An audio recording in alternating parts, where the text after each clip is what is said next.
Yes! What is up, everybody, and welcome to Qué Golazo, the very special Jamaica versus US men's national team recap, which is being presented to you by Sonos Beam, the premium smart soundbar for TV, movies, music, gaming, and more. I was so excited to say it, I had to say it a few different times. So stay tuned for additional details about the Sonos Beam later in today's show. What is up, everybody? It's me, Jimmy Conrad, and Heath Pearce, your two favorite former U.S. men's national team players. We're partially deaf from the incessant drone of vuvuzelas. I actually have one, Heath. Yeah, bring your own. You didn't get the memo? That's unfortunate for you. And with a bittersweet taste in our mouths following Friday's delicious Dos a Cero against Mexico, Heath and I are here to recap the U.S. men's national team's 1-1 draw against the Reggae Boyz of Jamaica. Plus, Christina Unkel, our rules of the game expert, will be joining us. She'll be stopping by to discuss the puzzling decisions that, let's face it, helped the U.S. men's national team escape Kingston with a point. Yes, you've got it right. Qué Golazo begins right now. Okay, what is up, everybody? How's it going?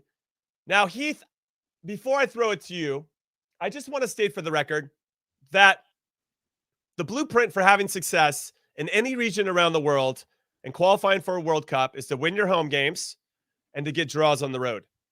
Today, we got a draw on the road, but we didn't play particularly well. Right. Sometimes you could say, Heath, that's a great facet of a team, that they can grind out a result. And look at them. Didn't play well, still got a valuable point on the road. But because they came off Dos a Cero, where the expectations of evolving and finding our best 11 were right there on the tips of our tongues, even the haters had to stand up and say, Gregg Berhalter, I guess, is doing it okay. Gregg Berhalter had currency with the haters. It was his time to add to that deposit, more deposits in the bank account. And I don't know if he necessarily did it tonight, but I don't know if it was based on him this time. Maybe the players didn't show up.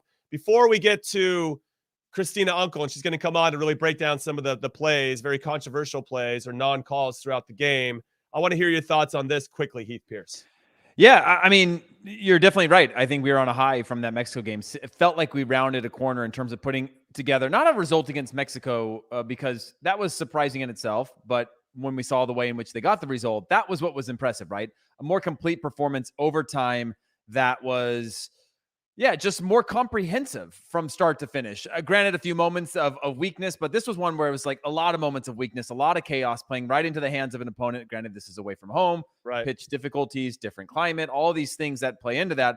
I understand that. But I was excited about Mexico, not because of a Dos a Cero, but because of where we were and how we got that result. And this one just felt like it took us another step back to probably the more consistent theme in this World Cup qualifying. Having said that, we've got 15 points. Nothing to complain about there. It's good to be able to learn while getting results and whatnot. So, yeah, it's awesome. Okay. Well, we're on the same page then. You know what? I like when we're on the same page, but sometimes it's fun when we're not. Let's bring on Christina Unkel, everybody. We're definitely on the same page about bringing on one of the best in the business, the smartest, I would say, one of the smartest people I know. Wait, she's on right now? I can't say that. I didn't want her to hear me. She's here right now. Oh, thanks. Hi, Christina. How are you? So let's dive into this game, U.S.-Jamaica. Let's start backwards and talk about the Walker Zimmerman push on the goal for Jamaica. It didn't, as much as this pains me to say, because we're friends with Walker Zimmerman, we think he's a great guy and a great player, I don't think that was a foul. No. And you know what? I think we all agree it wasn't a foul. And for me, that kills me, right? You guys all have the back of your teammates and those who play, who wear the crest. I always have the back of, the referees, right? And I've been in their shoes, still do active refereeing, and I know what they're looking at and what they're feeling. But here, nothing supports that call. So my heart gives, because I think he actually, and it's ironic, where angle is everything. This is all a game about angles for referee. If he was 2 steps to the left, I think he truly thinks the guy fully pushed through with his arm, and that was not the case. So I just wish he hadn't, because it's not a foul. Is that bad positioning on his part? Because one of the questions that I had was, it was one of those rare moments where it was just 2 players and there was actually a gap. And, normally when you see that bustle in the box, it's like 5 or 6 players all crunched up to each other. When you see a player fly, you kind of go, oh, something happened there. Do you think that isolated moment it helped his confidence in making that call, and the fact that there wasn't other players around him. It didn't seem like it was crowded or chaotic, that he had a decent view. Was he in the right position from a body positioning standpoint? Yeah, so I mean, proximity is there. He's close to the play, right? One could argue he's looking at it, but like one of our biggest things when we recommend for referees, especially from a corner kick, is the reality is the players aren't staying still. As soon as that ball is hit, everyone's moving, right? Someone's going front post, someone's going back post, someone's going short. The referee as well needs to move, and it's nothing crazy, right? Sometimes it's 2 steps to the right quickly, 2 steps to the left quickly to basically get that in between angle from where the ball is about to drop between those 2 players. So literally, I think if he had taken 2 steps to the right, it wouldn't have been what he thought it was, right? You're calling any kind of foul in the attacking third, whether it's going in or it's going out, you're making that big and you're making sure that it's something that's real juicy, right? And we're not calling something that's small, that's trifling, that arguably we wouldn't even call in the middle of the field if it was coming off of a goal, a goalkeeper punt. So I think he just didn't have the best angle for it. He's definitely going to want that when he gives it back. But then again, at the same time, it's not necessarily a clear and obvious error. And I know there's some people saying, what? Like if no one's agreeing that it's, not a foul and that it should have stood as a goal for Lowe, then yeah, but still it's such in that gray area that's going to fall in the referee's decision every time, even if we were to have VAR in this game. Okay, I was going to say VAR is obviously a big talking point in Concacaf because there is no VAR. So I have a bit of a layered question for you, Christina. One would be with regard to VAR. Does it even look at that play? And then secondly, do you feel like VAR has to be in all stadiums for every single game? Or do you think that the stadiums that could have it should use it? Yeah. So the first one, effectively would VAR have looked at it? Yes, the video referee would have looked at it. We look automatically at every goal, whether given or not given here, right? So in this play, whistle would have occurred after the ball's in the back of the net. We would have taken a quick look to see whether or not it should have stood. But here, because it doesn't reach and like clear and obvious, and I like to remind people like that standard is so incredibly high, right? We're saying like 95%. There's no way, right? Here you can argue a little for the referee in that component. Not a great argument, but you can make an argument. So that's why I wouldn't touch. But then when we talk about, should VAR be implemented into World Cup qualifiers? I think the answer is undoubtedly yes, right? Here, I personally think that there was and just kind of knowing a little bit of the background, that you had to get it certified. Every single stadium and every nation that qualifies must have a certified stadium. And what people mean, I don't think people understand how not complicated, but really time consuming and the safety and precautions. When we have those camera angles, it's not something as simply as throwing up a camera, right? A GoPro on the goalpost and calling it a day, right? Everything has to be calibrated. So basically, if I'm looking at low angle left or mid angle right, all of them are in sync together. So that requires one of the certified video referee or VAR technicians to be able to, that have already been IFAB and FIFA approved, to come into these facilities and allow them and make sure that not only is the quality good, but also have test games. You have to have I think it's about either 3 to 5 test games, and it can vary and it could change depending upon who's present, who's not, to certify it. So I do think you need equality around, right? Obviously, Canada, Mexico, and the US, have facilities to do it. But every other, stadium in every other country at least needs one. And I think that shows the investment the Concacaf region needs to have and the FIFA region needs to have to respect the fact that these games mean something. And so there needs to be an investment to ensure that at least every country has a FIFA VAR certified stadium so that we don't have this kind of a taboo. Because the only 2 federations who didn't have VAR in these next rounds were Concacaf and CAF, the African nations, right? Everyone else had VAR, which is a bit mind-blowing.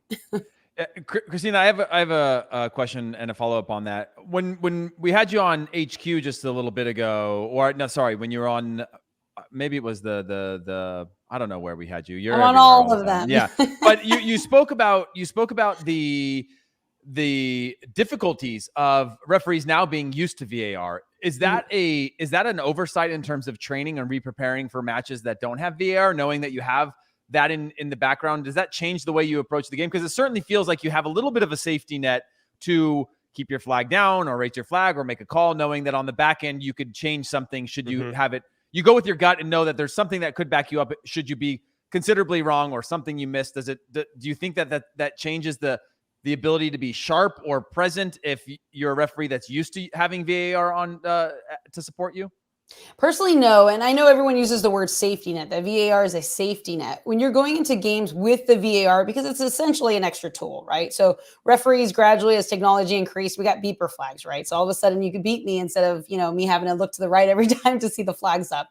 That gave me that notification. Then we ended up evolving in technology to getting communication systems at the highest level, right? And now that's now gradually coming into, the semi-pro game and the collegiate game. We're now finally getting that technology. These are just tools that we can use, and VAR is that. It's not essentially a safety. We're going in saying, I'm officiating the game as I would without VAR, with the small tendencies, right, when it comes down to protocol for assistant referees, right, instead of raising their flag, those little things, right? Not letting play restart until I get a check complete in my ear and/or / I recommend an on-field review from the video referee. So going into each one of these games, it's merely, we are always having those pre-games, especially here when some of the teams are refereeing with each other and don't referee each other very often, right? We had a referee called Duran on here, Costa Rican referee, who's working with Guatemalan officials. And although we're at tournaments together and we work with each other in the sense of video clip analysis and on-field training, it doesn't mean we work together continuously on these games. So before every game, you have a very in-depth, thorough pre-game to make sure that everyone's on the same page when it comes to not just the game tactics, but also how are you going to use the technology to assist us on it. So I think if anything, and I know definitely here in Major League Soccer, we went into using VAR saying, let me referee like I normally do, and it actually reinforced and showed us confidently that we get the majority of the decisions correct. The statistics are out there. So it's not a safety blanket. It's essentially there just for the game critical decisions. And like I said, it's just a tool for us to get those correct. So I know what I officiate with it. I just used it recently in the SEC championship. It's not a safety blanket for me. It's a matter of, here's my decision. I'm confident. This is what I'm calling. But if I have the ability to, in the case there's something that's that glaring, yeah, perfect. I'll definitely tap into that. Well, Christina, we appreciate your time. This level of insight about this side of the game is really important, I think, for not only the audience to know, but for Heath and I as we try to inform our opinions about what's actually happening behind the scenes. Well, Jimmy doesn't have an unbiased opinion because he just said that you were the smartest person and all, threw out these glowing compliments. And I didn't know she was on. I would never say that to her face. I would never say that to her face, but now she was on. I'm just kidding. Of course I would. Hey, and when you're also smart, you also know when you're wrong. You're able to evolve and grow from it as well, too. So that's the only way you get smarter. Okay, so let's talk about some of the tackles that came in, actually, now that we're working our way backwards, because I felt like this referee had made a decision that as long as the players are being able to walk after these tackles, they're fine. We don't need to give anybody red cards. Let's keep the reds in. Let's make sure that everybody stays 11v11. I don't want to influence the game too much. Do you think those types of things impact it a little bit? And also knowing that these players, well, whether it's true or not, they do have a bit of a reputation for flying around with some tackles. And we've played against Jamaica before where, I've had 2 feet up around my waist before. And it's just like, it's part of their charm. It's what they do, But do you think that factors into the referee in their decision-making? It's refereeing in Concacaf is a special thing. And the reason I say it like that is because you're dealing with teams and have different tactics, different style of play. And especially when they play back in country at pro, they're in professional leagues, there's a certain amount of or style of play that's acceptable for that culture, for that flow, for that play. And then you bring that and you drop it into international soccer, right? Where it's not necessarily accepted. So some of that, when I come back to team tactics and strategies and just truly style of play, is something that's considered by the officials, knowing that, in one game, are you going to fully be able to curb what is an institutionalized, style of play? The answer is no. But at the same time, where do we take that and accept that, but also make sure that people don't get hurt? Because our number one, our number one job on the field, I tell people all the time, I'm here for you as a player. My goal is to make sure nobody breaks their legs. That I'm glad that in many of these tackles, because like I mentioned, none of them had yet hit red card, but dang, they were orange, right? We were like borderline that if you gave red, referee world would support it, right? Like it wasn't there yet, but if you had given it, we would support it. And basically, especially I think there was 2 or 3 different plays that would have supported. I saw a highlight reel of all of them combined together. But, ultimately that might've been the referee's game plan or, case of first impression of seeing that type of style of play. I benefited and kind of coming up in my league and refereeing in the Miami area. So I would have Croatians versus, the Argentinians, right? Or I'd have the Haitians versus the Jamaicans. And you just learned real quick what's acceptable and what's not. And so I'm glad that at least for the U.S. Team, they were able to recognize that some of these tackles, because I always say my red card can't heal a broken leg. So if that's what's about to happen, please, for the love of God, make any attempt to protect yourself as much as possible. And that's what the referee got to do here as well. I do wish that there was a little bit of more when you're balancing this, as I call it, putting a little bit of mustard on it, right? If it's going to be an orange card, you're given that yellow, but you are taking that person aside. And even if there's a language barrier, trust me, no means no in any language, right? And just really manhandling and managing that so that you're setting up that team and that style of play saying this is unacceptable. And so I wish there was a bit more of that, because it was a little bit more responsive, in my opinion, than what I would have preferred. Yeah, I agree. I think that was the main concern for me, is just sort of the repetitive nature of it, that you go, well, the only final outcome of that is the actual contact to a knee or a leg, and that tends to end bad with just the velocity of which those challenges were coming in. A real quick question for you, and then we'll let you go. The Robinson handball, this is the one that I know was on Paramount Plus. You said that, obviously there was some arguments for leaning the shoulder, and want to get your take on this for the audience here that perhaps didn't hear that. Obviously hits his arm, his body's close to his chest, but he's leaning into it a little bit. It's in a natural position where it's close to his body. I mean, what was your take on this one overall? And from that time, having gone back and seen it again a few more times, has your opinion or perspective on that changed? Yeah, and it has not. So it's so fun when you get a quick clip and they're like, "Ready, get ready, go, you're on," and you're just like, "Can I get a replay?" It just reminds me of actually active officiating. You don't really get a replay; you just got to make a decision on that. But when we assess the handling offense or handball, right? Handling offense. There's a lot of different factors and considerations that go into it. And I think that's what people sometimes, trust me, we get stuck in rooms for hours taking a look at handling offenses and having to make decisions and arguments back and forth as to what does and what doesn't qualify. And the laws have changed over the past 3-4 years and has confused everybody, including ourselves, where we have to retrain ourselves every time they change it. But the one part of that law that I have appreciated and liked that they gave back to the officials is understanding context of play, right? So that it's not just strictly black and white. I think we had too many harsh calls when they trying to move in that sector. And here, like you said, there is an argument for him leaning forward a bit, the arm kind of going in that direction. But ultimately, the question is, where did it hit him, right? It hit him in the upper kind of a shoulder area right here. And it was his arms were tucked in tight. They weren't making himself bigger, right? It wasn't in a natural position. And that deflection coming in from that cross, that deflected off the foot. I mean, we're doing slow play and we're doing a clip analysis and still shot, right? But if you put that in live play, the chances to be able to react on that are almost slim to none to be able to respond. So as long as your arms aren't high up in the air or anything like that, we're going to say you don't meet all the factors and all the considerations. So we don't want a penalty on that one. So I still like it. I know my little referee community posted that out really quickly to me real quick, and we all are kind of on the same page. For us, that would be no handling, even though it did hit his arm and he leaned forward a little bit. Everything else is stronger saying no handling. Does your community argue, though? Like, do you guys really go after each other? Because yeah. I feel like you're pretty consistent in your perspective on these things, and I just wonder, like, when it goes into a group chat or into these kind of worlds of referees, if there is if it does split down the middle on certain calls. It does. It's so funny that you say that, because we do. We get into these, right? And so when we say what happens in the war room stays in the war room, right? So like literally we'll go in, throw a clip, even when it's pro, et cetera. We'll go to town, right? You'll have two different sides of the camp. Then you'll always have that liar that you're like, what are you doing over there? I just want to see somebody throw their headphones and walk off, Yeah, I want to see more. Since it's a war room, I want to see more emotion in there. I just see everybody kind of looking back and forth. I want to see some fighting. No, the war room gets deep. People are, everyone, when you become a referee at the highest level, everyone has really strong opinions. I'm going to err away from the word ego, but there's a lot of ego. Confident That's people elite in that being room. elite at anything. Yeah, you got to have that ego and believe that you're right always. Beings. I mean, that's I expect nothing less. And actually, I think VAR is kind of, we could say, lend itself to more being robotic, right? And I'm glad that there's some human error. Only when it benefits the U.S. And today it benefited the U.S. Yeah, let's go.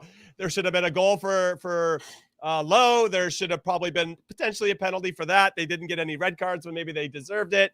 So there you go, benefiting the U.S. and we get the 1-1 draw. Christina Unkel, thank you so much for your time. You're amazing at what you do. Thank you so much for coming on and sharing your insight with us. Of course. Appreciate it, guys.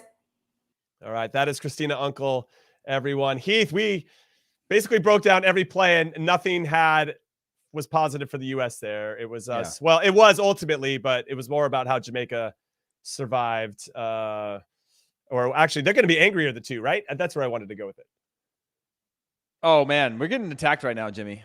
We're getting attacked. What? Talking heads. When we win, we are amazing. When we lose, draw, the world is coming to an end. Temper your emotions, brothers. I mean, look at we haven't even gotten into the game yet.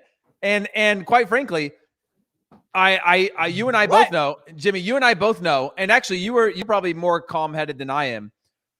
It's mostly on the Mexico game that I saw us rounding a corner in terms of a complete performance, right? Do you think, Jimmy, let me ask you this. Do you think that the game against Jamaica away is a harder game than a home game against Mexico? Like, do you think it's harder to get up for, harder to survive? Because there's certain elements of it that are certainly more difficult or different or challenging, a different type of challenge. But do you think it's harder to excuse the fact that we've got to play really ugly and get a little bit of luck to get out with a point for Jamaica? Or, because again, I go back to my own experiences where I don't ever remember really playing amazing on the road or feeling satisfied, but I remember getting points and getting wins in qualifiers and big games and feeling like, man, I can't wait to get a home game where we can play a little bit different.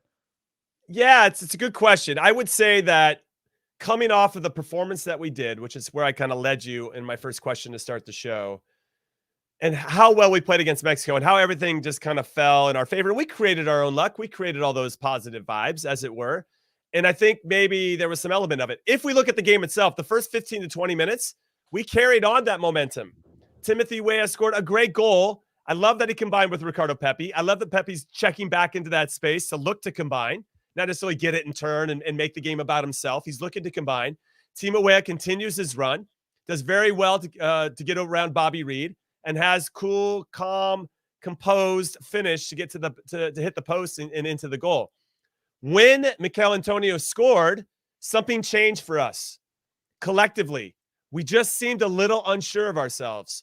I don't think the sky's falling at all. When I went on HQ, I kind of came on and said, we dodged a few things. A couple things went in our favor from a referee perspective. We got a point away from home.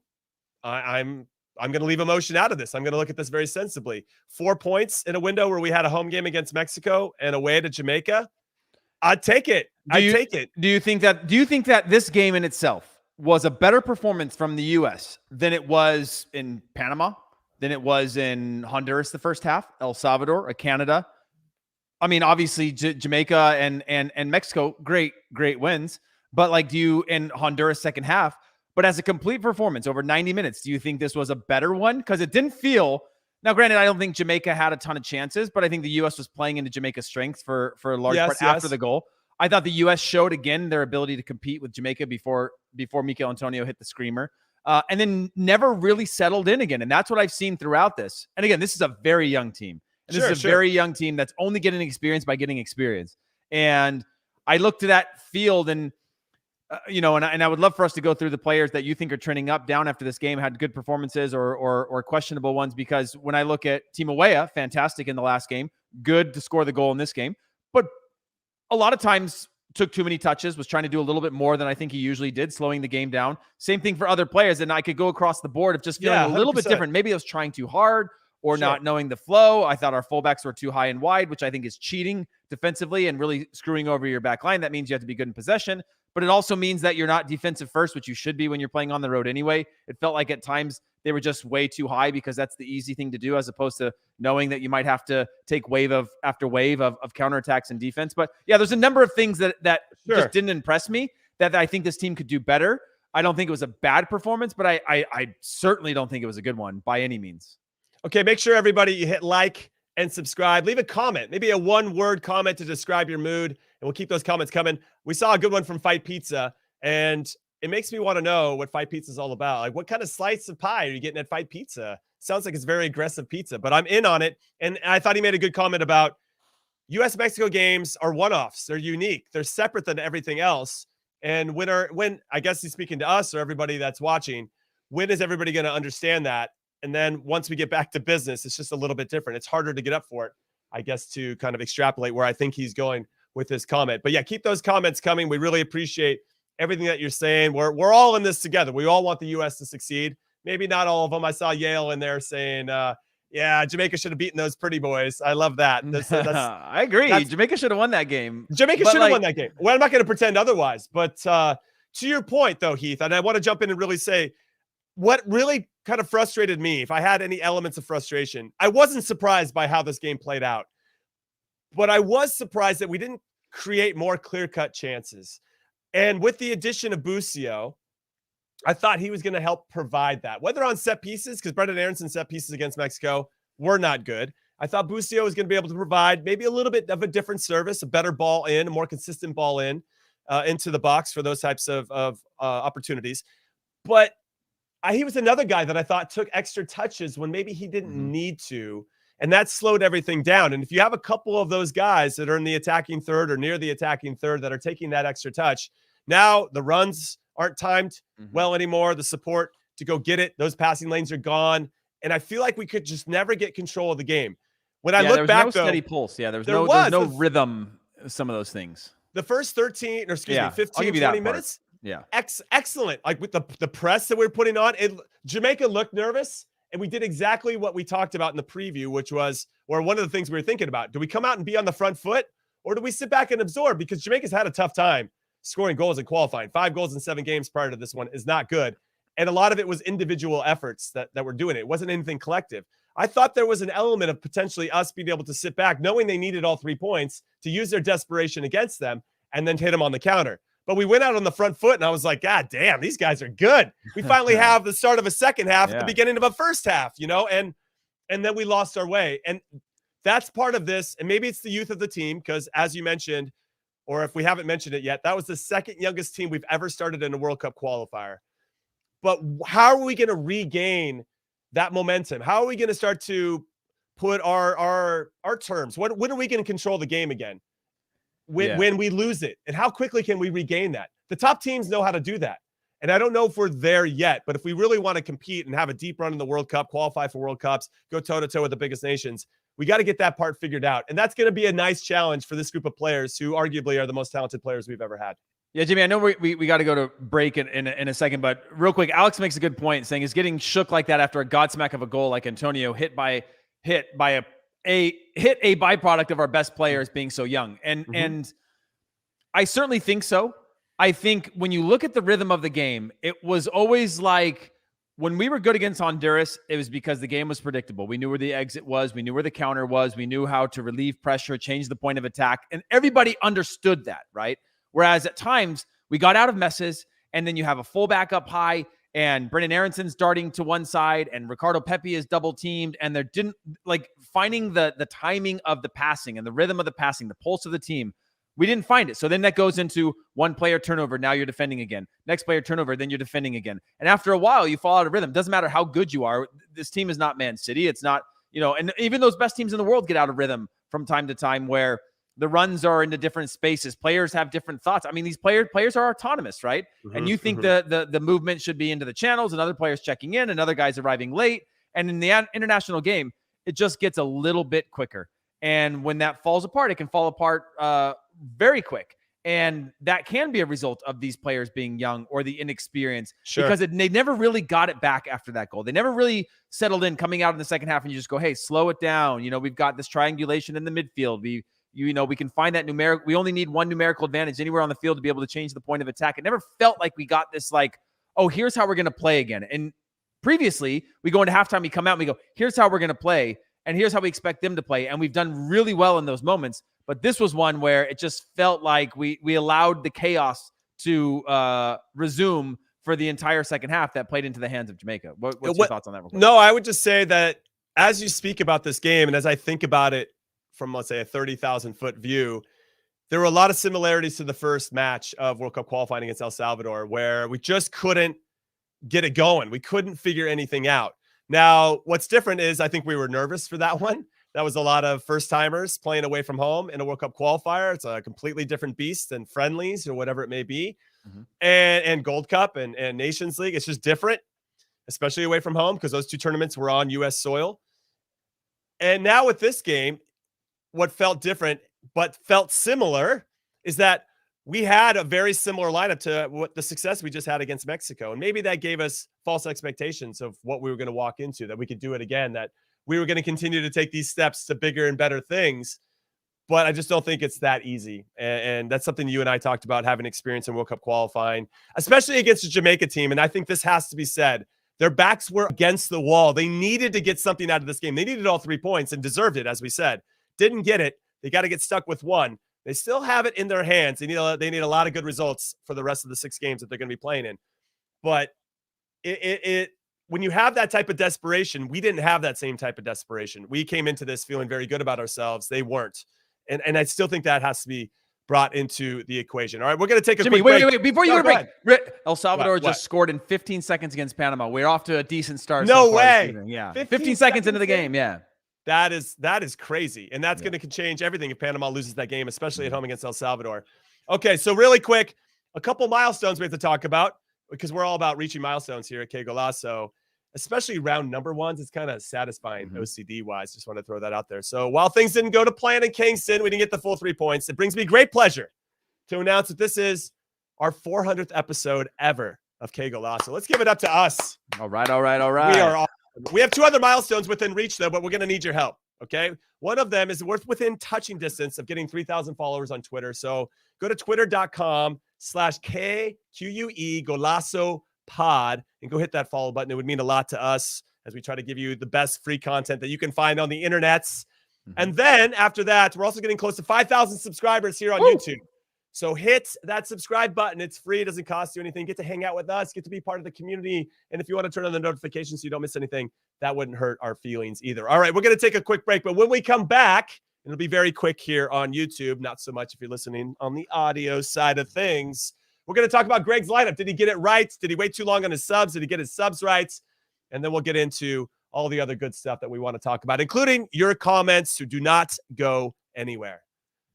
All right, everybody, welcome back to Qué Golazo Pod, a very special edition of our World Cup qualifying recap for the U.S. men's national team. This was a 1-1 result away in Kingston against Jamaica. The Reggae Boyz deserved all 3 points, didn't get it. We'll take the 1. Thank you very much.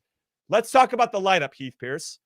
Do you think that was the right lineup with Busio coming in for McKennie and Richards coming in for Miles Robinson, even though Richards and Zimmerman had never played together before? And then, secondly, do you think we waited too long to make some subs? Most notably, our super sub at the time, or at this current moment, Christian Pulisic, who came on in about the 65th minute. Maybe he should have started the second half. What are your thoughts? Yeah, I don't mind when he came in around around the 60th. 60th? Yeah. I didn't mind that much. I think with regard to the starting lineup and Gregg getting it right or wrong, I thought that Gianluca Busio wasn't the problem. I thought, and I know that you thought he took a few too many touches at times, and I agree with you. I don't think he had his best match either. I don't think he was the issue. I don't think that. I agree with you. I agree. I guess what I'm saying is I don't think. I think it's a better option than Acosta. I think and I saw when Acosta came on, I thought we were even worse just because that neutralization again of him and Tyler Adams together. I think it's great for a fight. Yeah, I think it's great for a fight. I think it's great for scrapping a point. I think it's great for energy, but it certainly doesn't help us at all in the attacking front. And it becomes duplicative in terms of our build-up play and the pockets and the spaces that they're in. And they're both better in transition games. They're both better in chaos, but it didn't help us on the attacking front. So I still think Chris Richards was solid. I think Gianluca Busio was solid. I think those were the right choices in terms of making subs earlier on. I can certainly see that. I don't think I love Brendan Aronson on the left side like I like him on the right side. I think he's much more comfortable in the pockets and in the half spaces on the right side. I think he's much more connected into the attack in the way that he plays off and 1-2 touches, wall passes, things like that, where he's coming in, trying to get ball down to the touch line, as well as combination play. He just seems to be more comfortable. Where you'd think a player in the half spaces is more comfortable on their strong foot driving into the field. It's actually not the case for him. I think I personally like him more on the right side. Timo Weah, again, strong on the right side, was really good. Again, I thought he was taking too many touches at times and slowing the game down. But overall, from a lineup standpoint, I wasn't mad about that at all. It's the second youngest team we've ever put out for World Cup qualifying. And it was probably the best that we had, other than being able to put Pulisic on the field. I don't think you play Mark McKenzie. He hasn't had a lot of minutes. I think Chris Richards has been good. You want to keep getting him that experience. Him and Zimmerman not playing together, not ideal, but at the same time, you want to sort of reward club performances. You want to reward people that are in form. And again, when I look at DeAndre Yedlin and I look at Anthony Robinson, two players that I thought were so-so on the day. Anthony Robinson probably worse. Both of them not sharp in defending. Both of them not, and I don't mean defending like one-on-one defending. I mean, I spent a lot of, you as a defender, Jimmy, you do the same.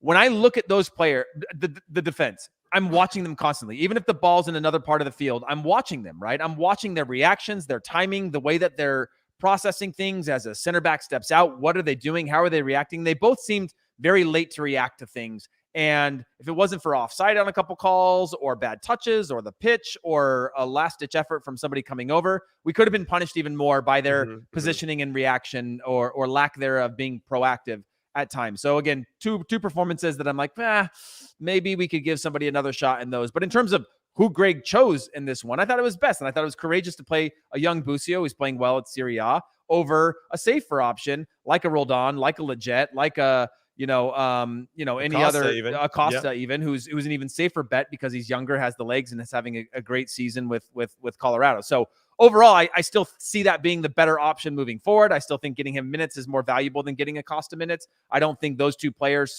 help. I think Acosta's a closer. I think Leggett is a closer. We weren't in a closing situation then. I think that's the 80th to 90th minute type guys that are important for the team, but not the type of player that you want on the field from the start.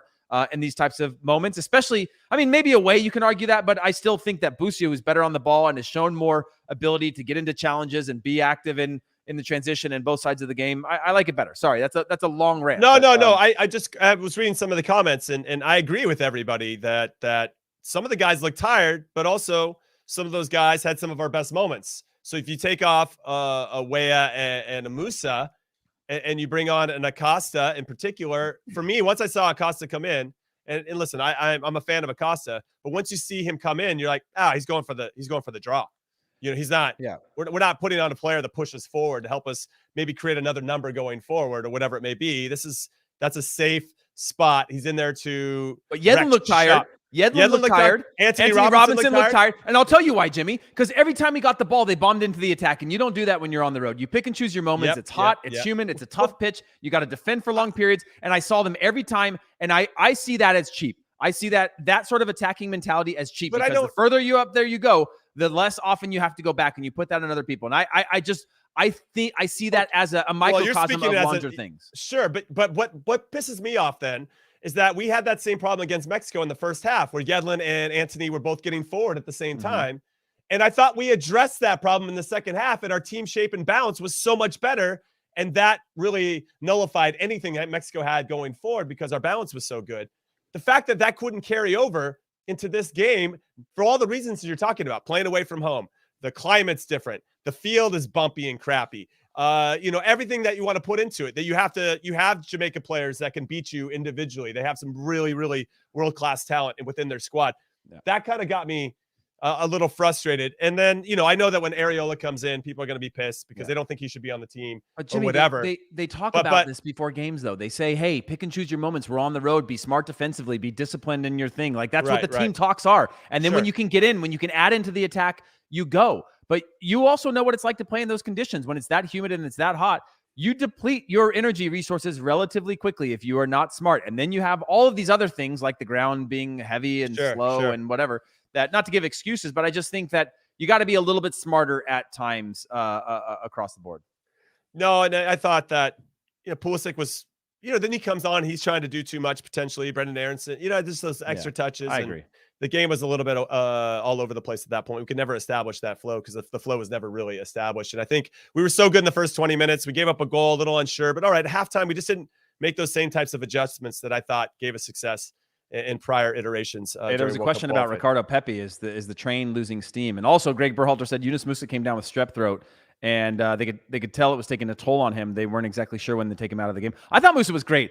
And what I like about him is he doesn't care who he's playing against. Yeah, I love that too. Spaces, sidelines, 2 against 1. He's like, I'm going to get out of here. The only thing I didn't like about Musa that I saw was similar to the reaction times of other players, like a turnover where, when you see players and they just run past the play. Yeah, right.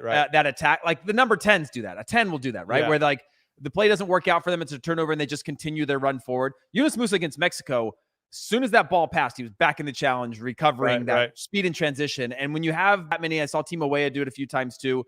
And I don't know if that's fatigue or if it's whatever reason. It's not a good look for the rest of the team when we're at our best. Turnover happens, everybody pounces on that. But anyways, I don't want to belabor the point anymore. But I want to get your take on Pepe.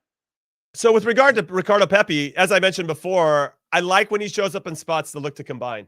And that worked to great effect for the goal that we did score. Outside of that, I thought he was a little bit quiet. Is that due to him? Is it due to the opposition? Is it due to the lack of space for him to run in behind? Is it due to us not maybe putting in enough service so he can be busy? Obviously, he scored 2 goals against Jamaica before. I think because of that, Jamaica's like, all right, we got to pay attention to this Ricardo Pepi kid because he knows how to hurt us in these areas. So Jamaica are dummies. They're going to just allow the same thing to happen twice in 2 consecutive games. They figured out a way to neutralize him. But because they were collapsing the lines on top of each other, I felt like it was just harder for him to find those gaps. But he did initially. And then once the game kind of settled, and once Jamaica scored that goal, we're kind of speaking about it from a U.S. perspective. But once Jamaica scored that goal, you could see them relax. You could honestly see them relax. They started combining and making more passes. They seemed a little bit more assured and had a little bit more belief. And like, okay, cool, we got back. Let's see if we can win the game and lean back on the tactics that we were talking about beforehand when the game was a little bit away from them at that point. If we could have hit a second when they were a little bit vulnerable to start that game, we're probably talking about a much different result. But I think Jamaica really got the wind beneath their wings after that goal by Michail Antonio, which we can get into a little bit more because I actually want to talk about, and this is one of our favorite segments here on Qué Golazo Pod, Raising the Bar, presented by Sonos Beam. Now, this segment focuses on the players who raised the bar during this game. And I just want to state for the record, Heath Pearce, you don't have to pick an American. If you want to go with a Jamaican, we're open to you doing that. And this is these players taking their game to the next level. And Heath and I will tip our oversized hats, our imaginary oversized hats, to the players who exceeded our expectations in Kingston. And you guessed it, raised the bar. Heath, who are you going with? Who raised the bar for you on either team in Kingston tonight? Well, if I was going to go with the U.S., I'd say Walker Zimmerman because I think he's been solid and a calming presence. And I think he's one of the shoo-ins for the World Cup at this point in terms of a leader in this back line. I think it's his spot. But I'm not going with him. I'll talk about him another time. I'll just say he had a good performance, I thought. But on the flip side, I'm going with Michail Antonio. And it makes me sad because Michail Antonio could have helped Jamaica earlier on. And we talk about Gregg Berhalter's development over the summer, right? The amount of big games this team has played in Mexico 3 times, all these things, and having your roster together. Jamaica hasn't had that.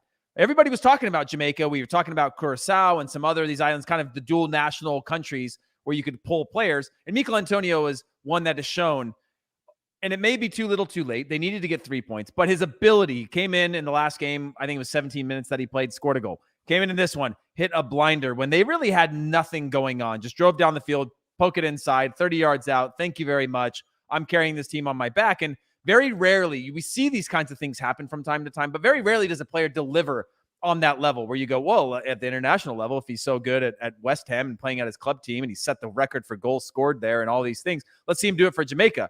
Well, he's actually done it, Jimmy.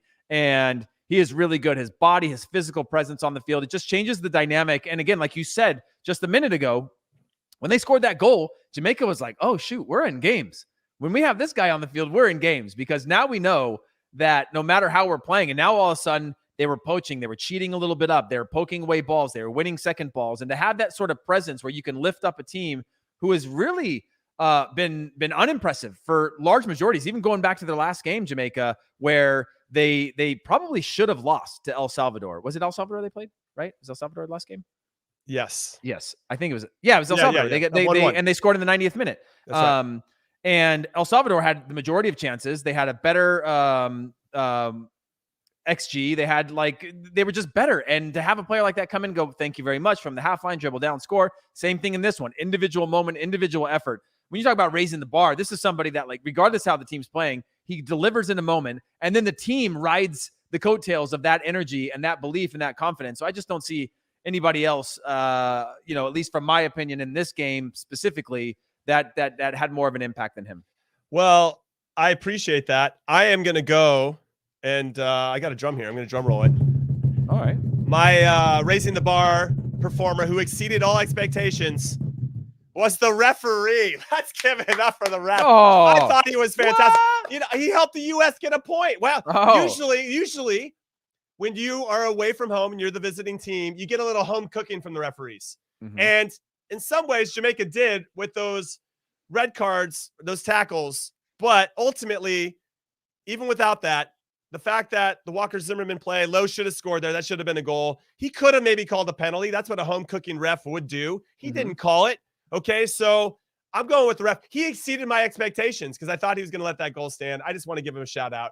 That was just well played. Christina Unkel already came on. If you missed her coming on to talk about it, you're just going to go watch the archive of this so you can get all the insight from her, who is a professional referee. It was fantastic insight. But yes, that's what I exceeded my expectations, right? That's the bar. That is the bar. I'm raising the bar, and that bar was set, and he exceeded it. I don't agree. But I mean, I'm happy. I'm happy to not agree though, because we got a point out of it. We did get a point. Yeah, it's under review. Weirdly though, the U.S. very rarely gets those, right? When you talk about Concacaf, usually we get Concacaf'd, and we Concacaf'd Jamaica in the result of a referee raising the bar for us. And I actually thought that he was weirdly consistent in a lot of his plays, weirdly in a very bizarre way that had I been on the other side, I would have been probably feeling differently, but very rarely do I feel that. So I could agree with you that he certainly made an impact. All I saw was exceeded expectations, and he exceeded mine by helping the U.S. get a point. I will say from an American perspective, I'm very happy that Timothy Weah is continuing to probably feel like he's more a part of the team, that he can be, because for a while he was just a super sub, and maybe we'd see him for 20 minutes, maybe we would not. And now with his goal against Costa Rica, with his assist to Christian Pulisic, which are all match winning moments, and then for him to score again today, I think he's definitely exceeding expectations in this short window. But now the expectations are going to be set, so the bar's been raised even further with him. We'll see if he can be one of our Sonos Beam raising the bar candidates moving forward. And you know what? Speaking of the Sonos Beam, Heath, I know you have one of these. I have one of them too. And outside of being able to bring home the stadium experience with the Sonos Beam, because the sound is ridiculous, you can also use it for gaming and music and more. And I've got a story that you want to hear about this. I would love to hear your story. Okay, great. So I've got a story about the Sonos Beam, and it's ridiculous. But my girls and I have two daughters. We like to play. I got three daughters, but humble. You don't need to one up. We got it's not a competition. Yeah, it's not a competition, but you're winning. and my girls, we like to play games that are collaborative, right? So we play this game called Overcooked. Have you ever heard of Overcooked? I have not. Okay, so Overcooked is a game where you're all working on delivering orders. You're working in a restaurant-esque thing, and you try to deliver orders. So somebody's got to be cooking, somebody's got to be cleaning the dishes, somebody's got to be chopping the stuff. You got to put it together, and it's super stressful. And the way you have success is by communicating. Yeah. So with the Sonos Beam, we put it up because the sound sounds amazing. The background music's awesome. And it's so loud, and we're getting so into it because you got to yell at each other to get stuff done, that our neighbor thinks something's going on and people are hurt at our house. That's how awesome the Sonos Beam is. And I just want to say that it was designed from the inside out for incredibly clear sound and rich bass by Oscar and Grammy winning producers, mixers, and artists. That's ridiculous, by the way. So I just wanted to throw that in there because that's super cool. But it really speaks to this. So it was so all encompassing, this sound, that our neighbor comes over and is somewhat in a panic. Is everybody okay? And we're like, yeah, we're fine. We're just playing Overcooked. They're like, what's Overcooked? So you can play 4 players. There's only 3 of us. So they play Overcooked with us. Okay. Oh no, this story's getting even better. It's getting better. So they're playing, and you realize quite quickly that you learn a lot about people when you're in high stress situations. And we don't really like playing with this neighbor. They're not very good at communicating. Oh man. So we had to quietly oh, thanks for playing, and acted like we were done. And then we got started again once they left. That's what we did. But I want to give a shout out to the Sonos Beam because They made everything sound larger than life. It's an incredible product. Sonos Beam bringing the community together since 2002 when they first got started as a business, and we really appreciate them here. And I just wanted to share that story with the audience and with you, Heath Pearce. I like that. And obviously they can learn more on sonosbeam.com. Hey, by the way, you said bringing community together, but then you also talked about sort of the end of the community separating. He's got to be better at the game. But I mean, like, you gotta, if you're going to come over and play Overcooked with us, you got to pull your weight. And for people that have played Overcooked, they know exactly what I'm talking about. So I can't wait to try that. You should. It's a lot of fun. And I think you and your daughters have a good kick out of it because you basically are just screaming at each other. No, like, you cook the meat. Who's cooking the meat? Who is doing this? So anyway, it was a lot of fun, and it wouldn't have been nearly as fun without Sonos Beam being involved. So I just wanted to give a shout out to them with regard to that. So here's my question to you as we roll back into this game, Heath Pearce. How much did we miss Weston McKennie? Well, yeah, I saw that question earlier of how much, like, there was a comment about how we missed his passion. I don't think that was what was missing. This team has passion. This team has energy. I just think it's unharnessed at times, and it's sort of uncontrolled. And we get out of this rhythm where we feel this, like, the earth under us shake, and then we don't know what to do.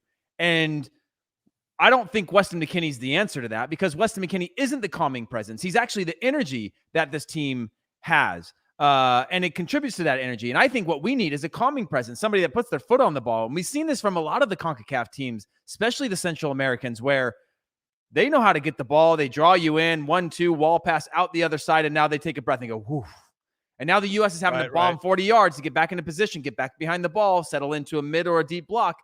We haven't had the ability to do that in high times of stress where we go, and the reason why I love Yunus Musah is because he is generally that guy where everybody sits on top of us and they just sort of collapse on us. And usually we panic and hit the ball long turnover, where Yunus Musah is one of the few players that, okay, no problem, spin out. We saw him again on the sideline today where he goes to look to play it backwards. The guy overcommits a little bit and he just sprints forward, beats two players on the dribble. And you go, okay, that's nice. And that's what I think we're missing at times is now you've advanced the ball, you've broken a line of pressure, and now we need to know what the next thing to do is. And then when that goes to the next guy, he needs to know what the next thing to do with it is. And I feel at times it just takes one disconnect and all of a sudden it all falls apart. And so while I think McKennie is a huge part of this team and a sure starter with MMA in the midfield there, I don't think him being there would have changed that calming presence. Maybe winning the ball in decent spots could have helped, but overall, I think it was just more of a systemic issue throughout the group than one individual player being able to solve that problem. Okay, and he played against El Salvador. I'm looking that up right now, if I'm not mistaken, and we ran it basically we ran into the same issues. Yeah. I feel like that we did before, where we didn't have, we were lacking a little bit of something. And McKennie did start that game and play the whole 90 minutes. And I remember him actually being out there for that one. It just felt really similar when I think about. Yeah, but where was he against Mexico for most of the game? We talked about, what was the word that you described Weston McKennie as? It was like an X Factor type of word where it was like some sort of big game player where they have these. Yeah, he's clutch. He's clutch. Yeah, he's got the clutch gene. That's what you said. And I agree with that. But that in the run of play isn't always a factor, right? And again, you go to the El Salvador game. I for long periods against Mexico also in Nations League, you don't see him as that presence. The energy is good, but the whole energy from this team is good. I love the energy from this team. It's fantastic.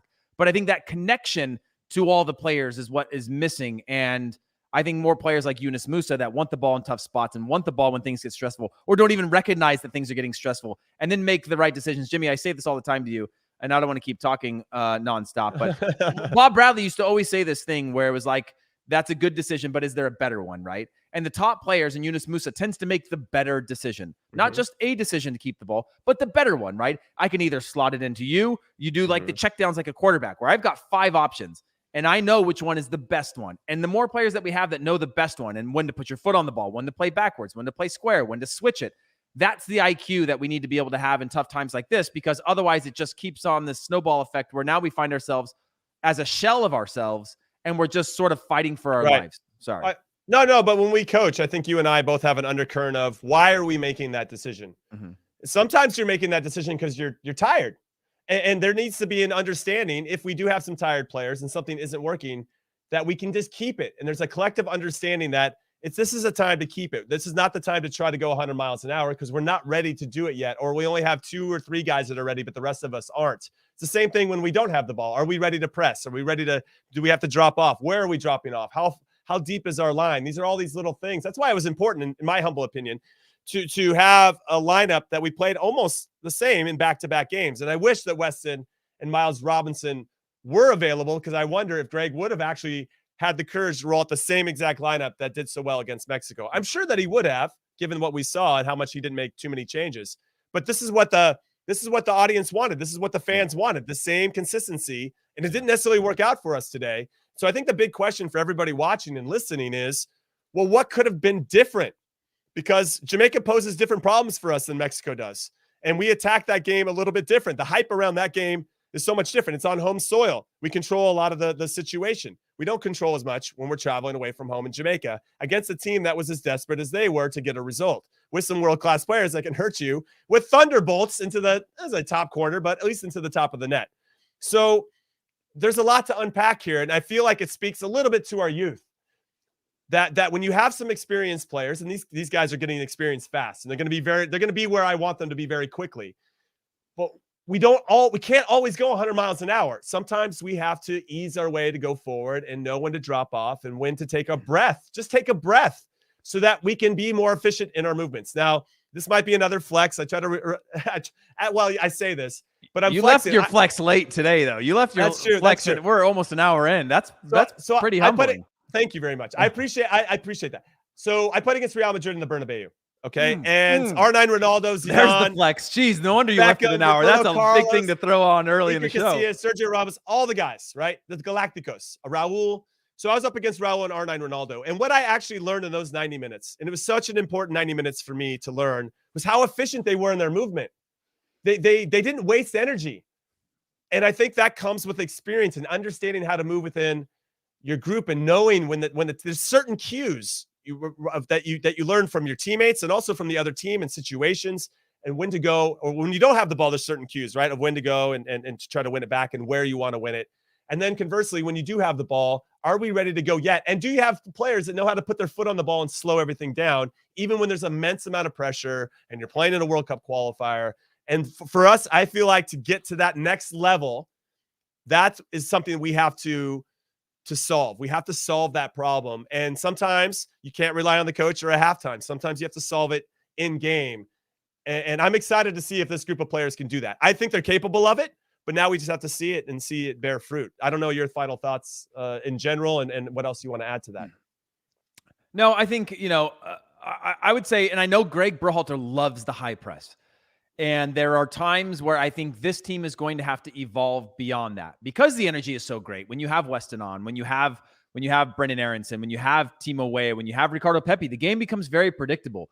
But at times, is there a value in us sitting in a deeper block and countering out with that same energy and speed, just covering more ground and actually baiting teams to open up a little bit against us, or having just a few other kind of tricks up our sleeve to be able to change the dynamic of a game when things aren't working, right? And be able to solve through channels and 1-2 touches where they're now overcommitted and we can get out of those problems. I just wonder if maybe changing that pressing system or changing the way our system of play, could that be of value to have just a couple other ways in which we can, or things that we can go to when things are bad, or things that we can go to when things are good. That's sort of my final thoughts on that tactically.